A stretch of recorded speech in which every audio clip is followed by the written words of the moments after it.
In a wine shop in Luchen, in Prosperity Tavern, I started to work as a waiter at the age of 12. When men come off work, they buy a bowl of wine, they drink it warm and relax. A couple will buy a plate of salted bamboo shoots or peas flavored with aniseed to go with the wine, while for a dozen couples, you can buy a meat dish. But most of these customers belong to the short-coated class, few of whom can afford this. Only those in long gowns enter the adjacent room to order wine and dishes and sit and drink at leisure. Although customers were easily pleased, there were quite a few troublemakers. So after a few days, my employer decided I was not suited for this work, and I was transferred to the dull work of warming wine. I stood all day behind the counter, fully engaged with my duties.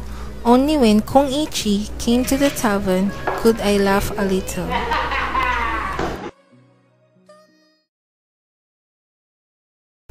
Kung Ichi, there are some fresh scars on your face. You must have been stealing again.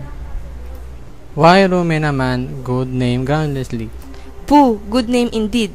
The day before yesterday, I saw you with my own eyes being hung up and beaten for stealing books from the whole family. Taking a book can be considered stealing. Taking a book that perhaps scholar can be considered stealing. A gentleman keeps his integrity even in poverty. From gossip I heard Kung Ichi had studied the classics, but never had passed the official examination. With no way of making a living, he got poorer and poorer. He liked drinking and was lazy. After what happened, nobody wanted to employ him.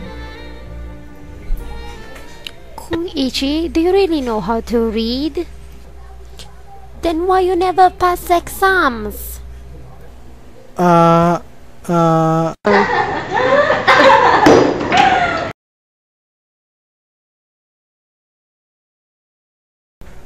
Kung Ichi hasn't been for a long time. He still owes 19 coppers.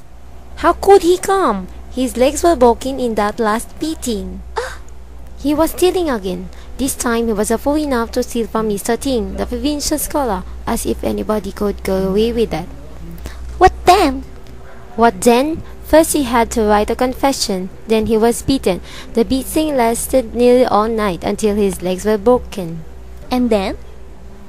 Well, his legs were broken. Yes, but after that? After? Who knows? He may be dead.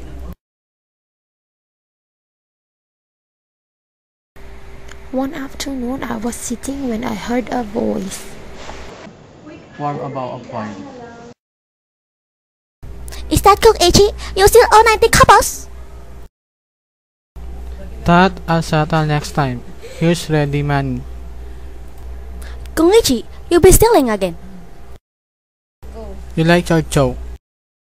Joke? If you didn't steal, why did they break your legs? I fell. I broke them in a fall. When he finished the wine, he slowly dragged himself off by his hands. At the end of the year, the tavern keeper said, Kung Ichi still owes 19 coppers. The next year, she said the same thing again. Another year came around without our seeing any more of him, nor have I ever seen him since. Probably Kung Ichi was really dead.